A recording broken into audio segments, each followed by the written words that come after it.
तो बहुत सारी बातें हो गई, अब इसलिए दोहराना नहीं चाहता हूं। मेरी अपनी ओर से अब आप बताइए, 22,000 से ज्यादा शिक्षकों का युक्तिकरण बहुत सरलता से हो गया और पता भी नहीं चला। ये तो कमाल ही हो गया, कितने अच्छे से हुआ। बड़ा कठिन भी, चुनौती का काम था, लेकिन प्रशासनिक स्थानांतरण के मामले में भी हमारी सरकार ने कहा ये रोज का नाटक नहीं चलना चाहिए।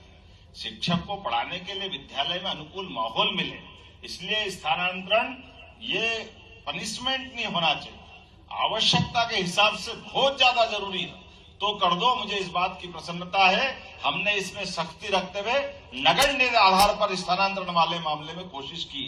इतना ही नहीं, आज के दौर में मैं जब शिक्षा मंत्री था, मुझे इस बात की प्रसन्नता है, तब राष्ट्रीय सकल पंजीयक दर में हमारे मध्य प्रदेश का और देश के अंतर बहुत बड़ा था, लेकिन हमारे उस व्यवस्था के बलबूते पर देश में शिक्षा नीति लागू करने का भी मौका मिला।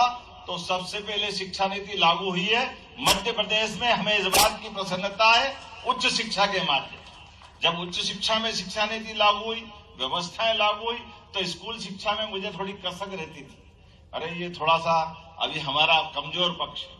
मुझे इस बात की प्रसन्नता है, आज ड्रॉप आउट आपने भी 0% किया। सच में आपने स्कूल शिक्षा को बधाई देना चाहता। नई शिक्षा नीति लागू करने में आप 5 अग्रगण्य राज्यों में से मध्य प्रदेश को उस स्थान तक लिया है, और सब प्रकार की डिजिटल कक्षाएं, नई शिक्षा नीति, कितने प्रकार से स्किल ट्रेनिंग, व्यावसायिक प्रशिक्षण, और अब स्कूलों के लिए भी। मैं अब थोड़ी सी बात राजनीतिक छोटी सी करके छोड़ूंगा। जब हमारी सरकार बनी तो बहुत लोग कह रहे थे कुछ नहीं है, खजाना खाली है, सरकार बना ली, आगे कुछ नहीं करने वाले हैं, पैसा ही नहीं देंगे, है ही नहीं, लाएंगे कहां से, कहां क्या कर देंगे।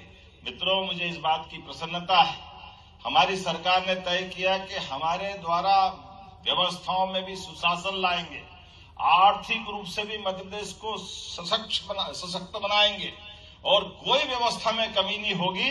इसके आधार पर मुझे इस बात की प्रसन्नता है, देश में सबसे कम बेरोजगार दर वाला कोई राज्य हुआ है तो मध्य प्रदेश है। हमारे लिए इस बात की प्रसन्नता है।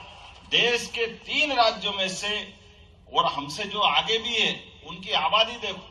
त्रिपुरा, जिसकी आबादी 50 लाख से अंदर है, इतना छोटा सा है। ऐसे हमारी आबादी से भी आधी आबादी वाले 2 राज्य, लेकिन मध्य प्रदेश ने इतनी बड़ी आबादी के बाद भी 1 से 1.25% की बेरोजगारी हमारे यहाँ सबसे कम है। इसी प्रकार से 5 उन राज्यों में से जो सर्वाधिक अपना पूंजीगत व्यय करने वाले, जिसके आधार पर आपके सांदीपनि विद्यालय बन रहे हैं।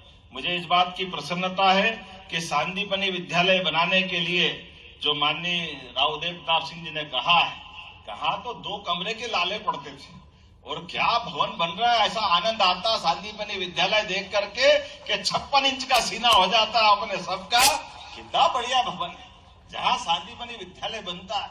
मुझे इस बात की प्रसन्नता, पूरे देश के अंदर इतने अच्छे विद्यालय कहीं नहीं है, ये गारंटी से कह सकता हूं, जितने अच्छे आज बन रहे, और पर्याप्त धनराशि दे रहे। आने वाले समय में भी अभी 200 और नए भवन इसी सत्र में प्रारंभ होंगे, और धीरे धीरे करके हर एक स्थान पर। अब थोड़ा बड़ा मॉडल है, हमने कहा भैया ये बहुत लंबे चौड़े में एक मत बनाओ, 1 के 2 कर दो, थोड़ा 5 किलोमीटर के दायरे में ले आओ, आपको भी सुविधा, बच्चों को भी सुविधा। ये निर्णय भी हमारी सरकार के माध्यम से किया। ऐसे में कई प्रकार के योगदानों के साथ जब महंगाई भत्ते की बात आई, 1.5 लाख लोगों को लाभ मिला। जब 1.5 लाख लोगों को लाभ मिला तो हाथ में ताली वाली का आनंद तो आ ही जाना चाहिए।